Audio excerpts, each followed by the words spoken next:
Саламатсызбы? Эгер биздин каналда биринчи болуп жатсаңыз, подписаться кнопкасын басып, каналга катталып коюңуз. Урматтуу достор, TikTok'та видеолорум астына бир киши кайрага эле комментарий жазат, могул киши. Өлтүрүп кетем, атып кетем, антип кетем, минтип кетем деп. Сиз укуңузду билбесеңиз, мен өзүм укугумду жакшы билем. Мен мыйзамдарды жакшы эле билем, Кудайга шүгүр. Жана өзүм укугумду эч кимге тебелетип койбойм.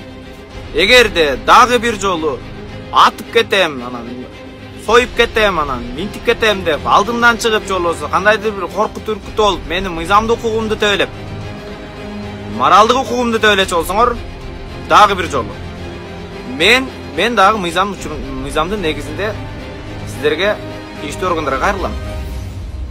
Ушул кишини таанып билгендер болсо, жеткирип коюңуздар. Кийинки жолу мындай болбойт.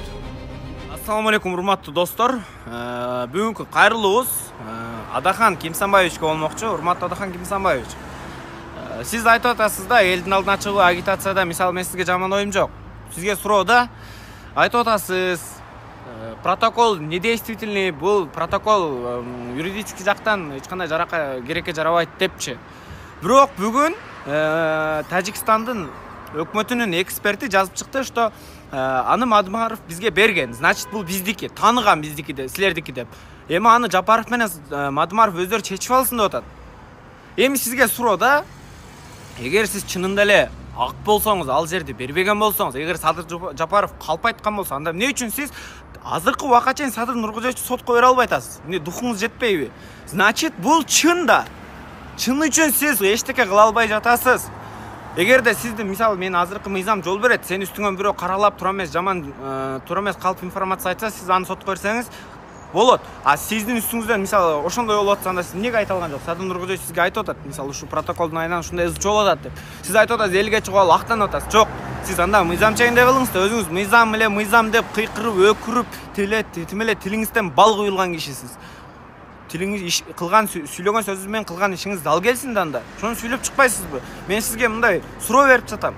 Эгер эркек болсоңор, Адахан Кимсанбаевичтин колдоочулары, силер эле жооп берип койгула, колуңардан келсе. Ушул суроого жооп бергиле. Кандай дейсиздер, кандай жоксуздар? Менде ушул суроо возникает, короче. Ачыгын айткандачы. Урматтуу, мени сөгүп, көрсөм антием, минтием деп аткандар. Алма сабагынан алыс түшпөйт дейт. Сиздер дагы суроого суроо менен жооп берген даябайт, тим эле укмуш билет экенсиздер да. Ошол чын экен, алма сабагынан алыс түшпөйт дегенчи. Сиздер дагы Адахан Кимсанбаевичке окшоп суроо берсем, кайра суроо менен жооп берип атасыңар да, суроо берип атасыңар да. Жок, мен сиздерге суроо берип атам жөн эле. Анда эмнеге ушундай кылбайсыз деген суроо берип атсам, чычкак, бычкак, билбейсиң туда-суда. Ана сиздер билесиздер ошол нерсени, маселени. Сиздер билсеңиздер анда, мен билбесем анда, силер неге убагында чечип койгон жоксуңар? Мен мына 20га чыктым. А сиздер мына мисалы 34төн жогорусуңар, 35, 36, 40, алдыңар 60тасыңар. Ошол жаш кезиңерде билсеңер, неге чечип койгон жоксуңар силер анда өзүңөр? Неге айтып чыга алган жоксуңар? Колуңардан эчтеке келбейт, өзүңөр да эчтеке билбейсиңер. Ошон үчүн анан ушундай маселелер келип чыкты.